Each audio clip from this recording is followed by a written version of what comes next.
बिस्मिल्लाहिर्रहमानिर्रहीम। अस्सलाम वालेकुम। मैं सैफ आज़म, आपका तालीम दोस्त, हाज़िर हूँ एक नई किस्त लेकर के। पिछली किस्तों में हमने बात करी कि तालीम क्या है, व्हाट इज़ एजुकेशन, उसके मायने क्या हैं, और ये समझने की कोशिश करी कि तालीम को चलाने का सिस्टम क्या होता है। फिर ये सवाल आया कि पहले के वक्त में कैसे तालीम दी जाती थी, और पहले के वक्त में हमने शुरुआत करी एंशंट सिविलाइजेशन से। एंशंट सिविलाइजेशंस में भी हमने शुरुआत करी मेसोपोटामिया से, और मेसोपोटामिया के बाद हमने बात करी थी इजिप्ट के बारे में कि मिस्र में एजुकेशन का सिस्टम क्या था। और फिर हम एंशंट चाइना में गए कि एंशंट चाइना में एजुकेशन कैसे दी जाती थी। आज हम बात करने वाले हैं इंडिया के बारे में, एंशंट इंडिया के एजुकेशन सिस्टम के बारे में। तो एंशंट इंडिया का जो एजुकेशन सिस्टम है, उसको समझने के लिए हमें इस पूरे दौर को 4 फेजेज़ में डिवाइड करना पड़ेगा। पहला फेज़ है इंडस वैली सिविलाइजेशन का, दूसरा फेज़ है वैदिक एरा का, तीसरा फेज़ है बुद्धिस्ट एरा का, और चौथा फेज़ है जब दोबारा से हिंदू या वैदिक सिस्टम दोबारा से इंडिया में डोमिनेट कर गया। तो हम पहले फेज से शुरू करते हैं। तो पहला मरहला आता है इंडस वैली सिविलाइजेशन, सिंधु घाटी सभ्यता, यानी जो तहजीब दरियाए सिंध के आसपास, जिसको दरियाए हिंद भी कहा जाता है वेस्ट एशिया में, और ये बहुत इम्पॉर्टेंट दरिया है जिसकी वजह से इंडिया का नाम इंडिया है, इंडस रिवर, और इसी को वेस्ट एशिया में हिंद कहा गया, तो इसकी वजह से हिंद, हिंदी, हिंदू, हिंदुस्तान, ये सारे नाम पड़े। तो ये इम्पॉर्टेंट रिवर है। तो इस रिवर के आसपास के इलाकों में कुछ बसावट शुरू हुई थी 3000 BC के करीब, यानी अब से तकरीबन 5000 साल पहले। तो ये जो 3000 BC के करीब जो शुरुआत हुई, ये बसते बसते धीरे धीरे प्रॉपर शहर और आबादी की शक्ल, सिविलाइजेशन की शक्ल इसने ली 2500 BC के करीब। और जो खुदाई अब हुई है, जो एक्सकेवेशंस हो रहे हैं, आर्कियोलॉजिस्ट हमें बता रहे हैं कि ये कुछ शहर ऐसे हैं जो जैसे कि हड़प्पा, मोहनजोदाड़ो, राखीगढ़ी, ढोलावीरा, ये बड़े बड़े अर्बन सेंटर्स थे उस सिविलाइजेशन के, और भी हैं जो अभी खुदाई में निकल रहे हैं। अभी भी पूरी डिटेल अभी हमें मालूम नहीं हो पाई है इंडस वैली सिविलाइजेशन की। तो इंडस वैली सिविलाइजेशन एक बहुत ही फलती फूलती सिविलाइजेशन थी, एडवांस सिविलाइजेशन थी। इनके पास urban planning, town planning, architecture का बहुत टेक्नोलॉजी एडवांस थी इनकी। इन्होंने ऐसे शहर बसाए थे, उसमें ऐसे नालियाँ, गलियाँ, रास्ते बनाए थे, वाटर डिस्ट्रीब्यूशन सिस्टम्स बनाए थे। पूरे शहर के बीच में एक बहुत बड़ा सा ग्रेट बाथ हुआ करता था, एक तालाब हुआ करता था। इसी तरह से पानी पहुँचाने के लिए दूसरे दूसरे जगहों पर नालियाँ हुआ करती थीं। तो बहुत एडवांस किस्म के और पकी हुई ईंटों से बने हुए घर और सड़कें और इमारतें दिखाई दी हैं। तो यानी इनको ब्रिक्स बनाना, ईंटों को बनाने की टेक्नोलॉजी मालूम थी, इनको अर्बन प्लानिंग मालूम थी, टाउन प्लानिंग मालूम थी, ड्रेनेज सिस्टम मालूम था, वाटर वर्क्स के बारे में मालूम था। तो ये बहुत एडवांस सोसाइटी थी। फिर इसके साथ साथ यहाँ पर बहुत सारे टैबलेट्स मिली हैं जिसमें कुछ स्क्रिप्ट मिली है। यहाँ पर हमें बहुत सारे ऐसे टॉयज़ मिले हैं, बहुत सारे इनग्रेविंग्स मिली हैं, और कई तरह के पॉटरी और टूल्स मिले हैं जिससे इस सिविलाइजेशन के बारे में काफ़ी मालूमात होती है। लेकिन इत्तेफाक की बात यह है कि अभी तक जो उनकी स्क्रिप्ट थी उसको पढ़ नहीं सके हैं लोग, डिसाइफर नहीं कर पाए हैं आर्कियोलॉजिस्ट्स, जिसकी वजह से बहुत ज़्यादा डिटेल में उस सिविलाइजेशन के बारे में हमें नहीं मालूम हो सका। हमें नहीं मालूम है कि वहाँ पर किंगडम्स क्या होती थी, वहाँ पर कल्चर क्या थे, बहुत सारी कल्चर की डिटेल्स मिसिंग है, उनके खाने पीने रहने की डिटेल्स मिसिंग है, और इसी के साथ साथ उनके एजुकेशन सिस्टम की डिटेल्स भी मिसिंग हैं। तो वक्त के साथ हो सकता है कभी ये पजल सॉल्व हो जाए तो हम इसके बारे में और ज़्यादा जान सकेंगे। लेकिन इनका ट्रेड एंड कॉमर्स बहुत फैला हुआ था, यहाँ तक कि सुमेर के इलाके में, जो मेसोपोटामिया में है सुमेर, वहाँ तक इनका ट्रेड होता था, और इजिप्ट से भी इनका ट्रेड होता था। इनके पास बड़े बड़े शिप्स थे जिसके ज़रिए ये सी रूट के ज़रिए ट्रेड किया करते थे। और सुमेर में इस इलाके को, इस सिविलाइजेशन को मेलुहा के नाम से जाना जाता है। तो ये एक सिविलाइजेशन थी। लेकिन क्योंकि इसके बारे में ज़्यादा डिटेल हमारे पास नहीं है, तो हम अगले फेज़ में आते हैं एंशंट इंडिया के, और वो है वैदिक एरा। वैदिक एरा की शुरुआत होती है 1500 BC के करीब। और ये कैसे होती है कि बाय दिस टाइम ये जो इंडस वैली सिविलाइजेशन है ये अपने डिक्लाइन पर है। इसके डिक्लाइन के बहुत सारे रीजंस बताए जाते हैं। कोई कहता है क्लाइमेटिक चेंज था, कोई कहता है फ्लड्स आ गए थे, कोई कहता है कि जो आर्यंस जो रेस बाहर से आई वैदिक कल्चर लेके, उन्होंने इन्वेजन किया, उन्होंने ख़त्म कर दिया, इसको डिस्ट्रॉय कर दिया। बहुत सारे रीजंस हो सकते हैं और कोई एक रीज़न भी हो सकता है। इसके बारे में पूरी मालूमात नहीं है अभी। लेकिन वो सिविलाइजेशन जब ख़त्म हुई तो उसी के आसपास एक नई सिविलाइजेशन, एक नया दौर शुरू होता है इंडिया में, आर्यंस का। ये आर्यंस कौन है? ये आर्यंस के बारे में भी बहुत सारी थ्योरीज़ हैं और कंट्रोवर्सीज़ हैं। कुछ कहते हैं कि ये आर्कटिक रीजन से आए, कुछ कहते हैं कि ये रशिया के या यूरोप के इलाकों से निकले, कुछ कहते हैं कि ये सेंट्रल एशिया से आए, लेकिन कुछ कहते हैं ये सभी इलाकों से गुजरते हुए इंडिया में पहुँचे। बहरहाल जो भी हकीकत हो, ये लोग इंडिया में आए और ये लोग टेक्नोलॉजिकली एडवांस थे इंडस वैली सिविलाइजेशन के लोगों से। इनको आयरन का इस्तेमाल अच्छा आता था, इनके पास तलवारें थीं, इनके पास तीर कमान थे, इनके पास घोड़ों में लगे हुए रथ थे, जिससे कि बहुत ज़्यादा स्पीड से ये ट्रैवल कर सकते थे और सामान भी कैरी कर सकते थे और जंग में हमले भी कर सकते थे। तो ये एक सुपीरियर टेक्नोलॉजी के साथ ये रेस आई। नहीं, इतना ही नहीं, इनके पास एक अपनी लैंग्वेज थी संस्कृत, और इनके पास अपनी एक सेक्रेड बुक थी ऋग्वेद। तो इस पूरे कल्चर के साथ, रिलीजन के साथ, लैंग्वेज के साथ, टेक्नोलॉजी के साथ और इतनी जगहों से होते हुए, गुजरते हुए एक बड़ी सुपीरियर और एडवांस्ड कौम इंडिया में दाखिल होती है। अब ये आर्यंस जब इंडिया में आते हैं तो इनका जो मेजर सेटलमेंट होता है ये गैंजेटिक प्लेन्स में होता है, यानी गंगा के किनारे के जो इलाके हैं, जो उत्तराखंड से शुरू होकर के पूरा उत्तर प्रदेश और बिहार के इलाकों तक और साथ में लगे हुए हरियाणा और मध्य प्रदेश के इलाकों में। तो इस सिविलाइजेशन में, इस दौर में जो मेजर चीज़ें रहीं वो ये रही कि अब कल्चर वैदिक हो गया, लैंग्वेज संस्कृत हो गई और एक रिलीजन बेस्ड सोसाइटी बनी। इस रिलीजन बेस्ड सोसाइटी में एक बड़ा चेंज था, एक बड़ा फ़र्क था पहले के वक्त से। वो ये था कि ये सोसाइटी वर्णा बेस्ड थी, यानी कि इसमें तबक़ात थे, कास्ट्स थीं, और उसमें कास्ट्स में हायरार्की थी। उस हायरार्की में जो सबसे ऊपर आते हैं वो हैं ब्राह्मण्स, और ब्राह्मण्स का काम, ब्राह्मण्स का रोल अलग है।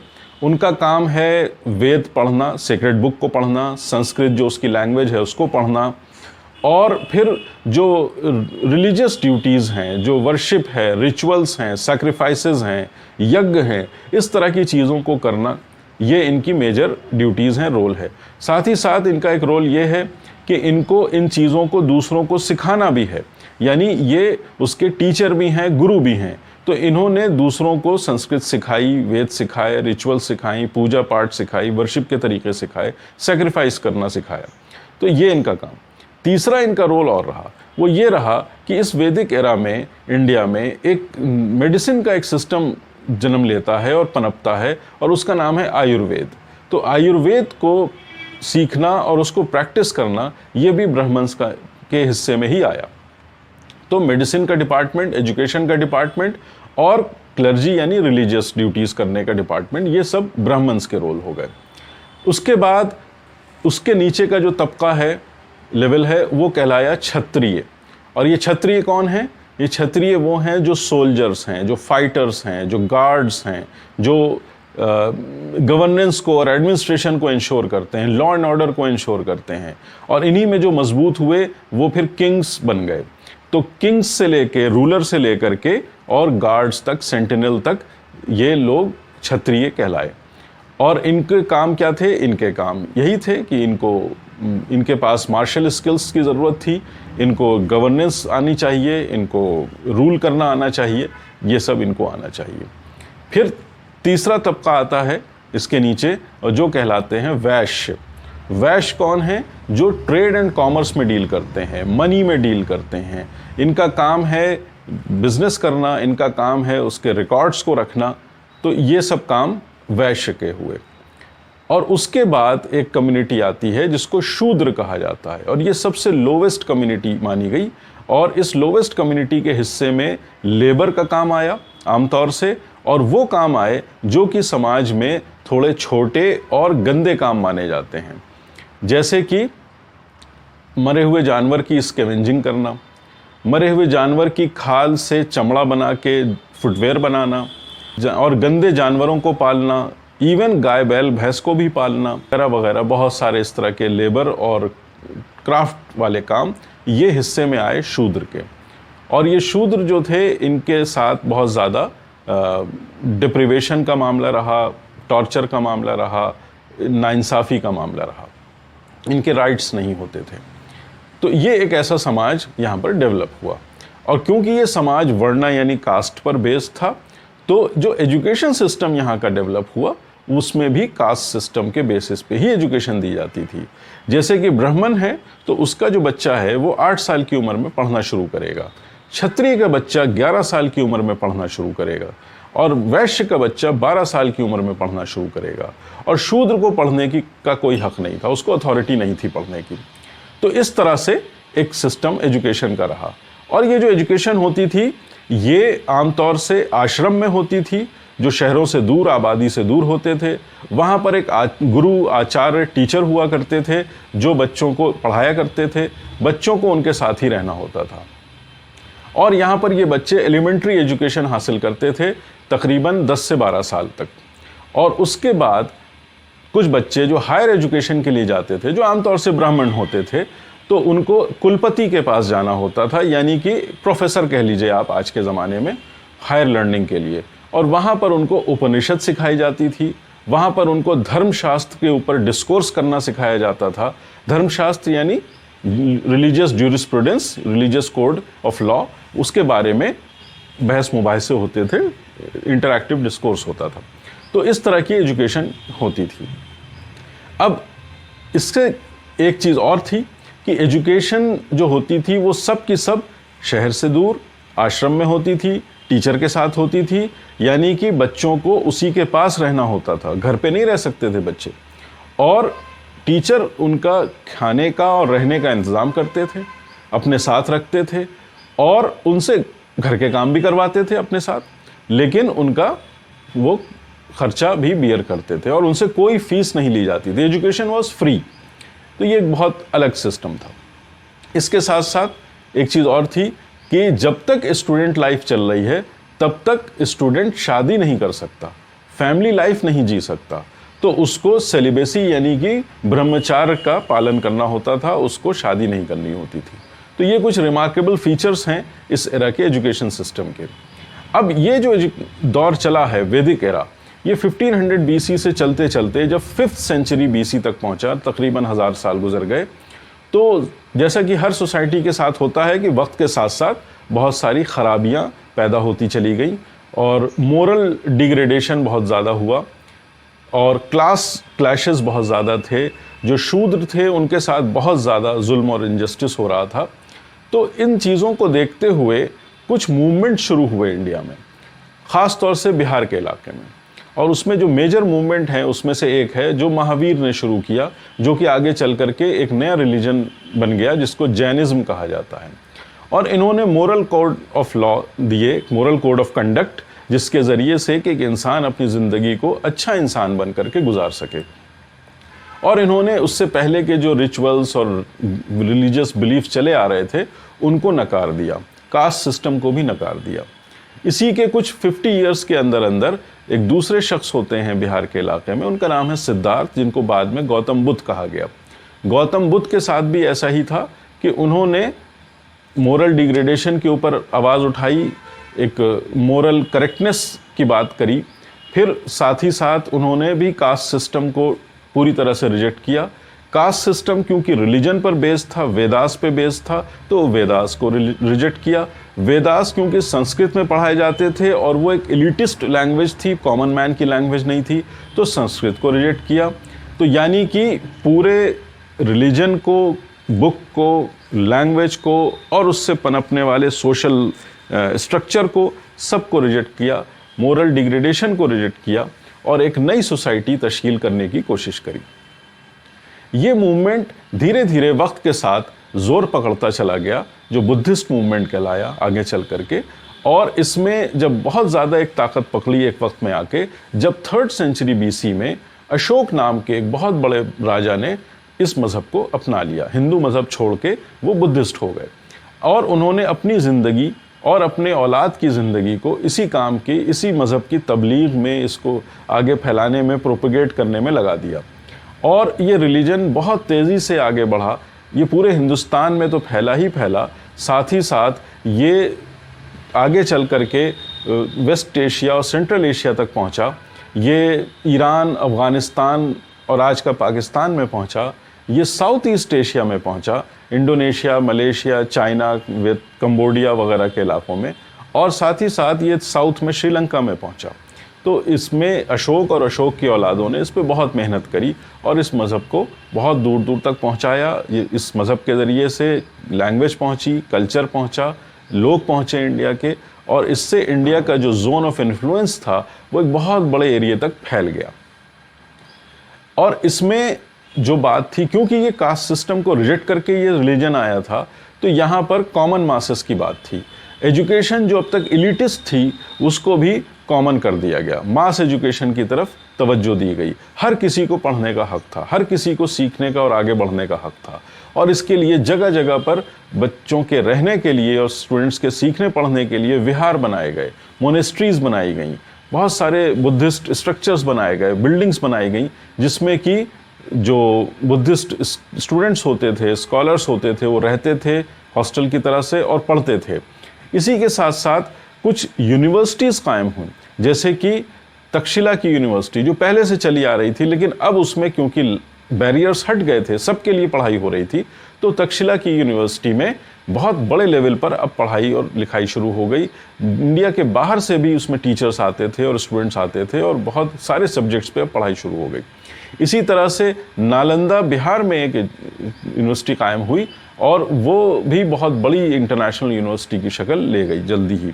तो बहुत सारा काम, बहुत सारे एजुकेशन का काम इस एरा में होता रहा। और इस एरा में लेकिन जो बेसिक स्ट्रक्चर था वो वही था कि बचपन से बच्चों को पढ़ाया जाता था। एक सर्टेन एज, जो कि 20, 22, 25 साल की उम्र होती थी, तब तक पढ़ाया जाता था। लेकिन क्योंकि बुद्धिज्म एक मोनेस्टिक रिलीजन था, तो यहाँ पर ज़्यादा जोर ये होता था कि जो स्कॉलर्स हो गए हैं, जो पढ़ के सीख गए हैं चीज़ों को, वो एक मोनेस्टिक लाइफ जिएंगे, वो अब फैमिली लाइफ में वापस नहीं जाएंगे, और वो एक सेलिबेसी की लाइफ, मॉन्क की लाइफ को जिएंगे। तो ये एक सिस्टम था। पहली बार इसमें फीमेल्स को एंट्री मिली। पहले एजुकेशन में फीमेल्स की एंट्री नहीं थी, या बहुत छोटे लेवल पर फीमेल्स की एजुकेशन होती थी। अब बुद्धिज्म के आने के बाद फीमेल्स की एजुकेशन का भी सिलसिला थोड़ा सा बढ़ गया, उनका इन्वॉल्वमेंट भी बढ़ गया। इन विहारों में फीमेल्स भी पढ़ती थीं और रहती थीं, और ये बहुत आगे तक ये सिलसिला चलता रहा।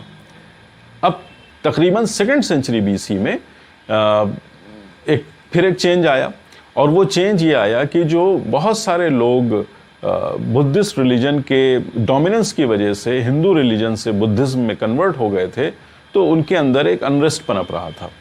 और उसी का नतीजा ये हुआ कि Magadh, which was the centre of the whole Buddhist kingdom and religion, उसके राजा को किल करके, जो उनका कमांडर इन चीफ था, आर्मी चीफ यानी सिपह सालार, उसका नाम था पुष्यमित्र शुंग, वो ब्राह्मण था, और उसने अपने बुद्धिस्ट किंग को मार दिया और अपनी फौज को ले करके वहाँ पर एक नई किंगडम की शुरुआत करी, जिसको शुंग किंगडम या शुंग डायनेस्टी कहा जाता है। और ये तकरीबन 100 साल तक ये डायनेस्टी चलती रही।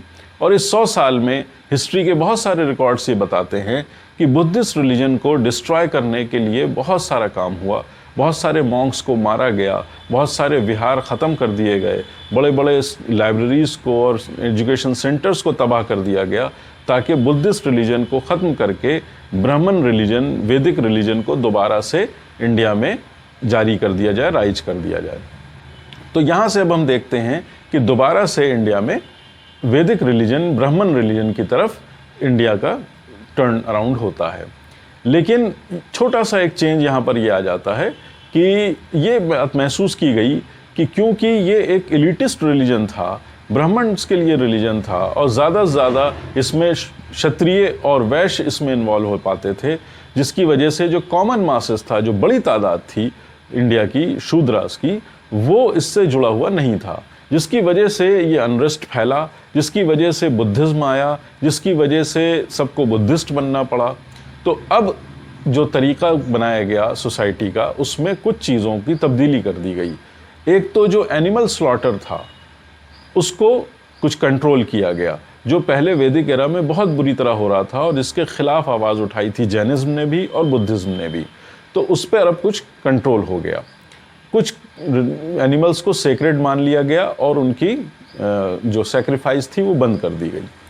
इसी के साथ साथ रिलीजन में सारे मासेस को इंटीग्रेट करने के लिए उनके लिए कुछ कहानियाँ बनाई गई, कुछ एपिक्स लिखे गए, जिसके ज़रिए से कॉमन मासेस को इस रिलीजन के फोल्ड में लाया जाए। और इसी के ज़रिए से, क्योंकि सबको फोल्ड में लाना था, तो एजुकेशन भी धीरे धीरे, लिटरेसी एंड एजुकेशन फैलने लगी। और होते होते एक वक्त ये आया कि इंडिया में बड़े बड़े रिमार्केबल अचीवमेंट्स होने लगे एजुकेशन की फील्ड में, ख़ास तौर से हज़रत ईसा के बाद, यानी कि जिसको हम आज के दौर में कॉमन एरा भी कहते हैं, एडी भी कहते हैं, यानी आफ्टर क्राइस्ट। तो हज़रत ईसा के बाद, यानी अब से तकरीबन 2000 साल पहले ये चेंजेस आने शुरू हुए और इसके बाद से ये चेंजेस आते चले गए, बढ़ते गए। और जब हम 10th सेंचुरी एडी में या 10वीं सदी में देखते हैं तो ये पाते हैं कि बहुत सारे, यानी अक्सर गांव में कोई ना कोई पढ़ने की जगह, कोई स्कूल, कोई पाठशाला, कोई आश्रम हमें मिल जाता है। और वहाँ पर पढ़ाई को फ़रोग़ देने के लिए, सपोर्ट करने के लिए, जो कुछ गांव के जो फसल का लगान होता है उसका एक शेयर एजुकेशन के लिए दिया जाने लगा, या गांव की ज़मीन दी जाने लगी ताकि वहाँ एजुकेशनल सेंटर बन सके और बच्चों की तालीम हो सके। तो इस तरह से एक सिलसिला चला है एंशिएंट इंडिया में। पहला फेज़ इंडस वैली सिविलाइजेशन का, दूसरा फेज़ वैदिक एरा का, तीसरा फेज़ बुद्धिस्ट एरा का, और चौथा फेज़ दोबारा से ब्राह्मण यानी कि वैदिक रिलीजन का। तो इसके साथ ये बात आज ख़त्म होती है। अगली किस्त में हम बात करेंगे ग्रीक यानी यूनान के और रोमन यानी कि रोम के एजुकेशन सिस्टम के बारे में। तब तक के लिए इजाज़त दीजिए। वस्सलाम।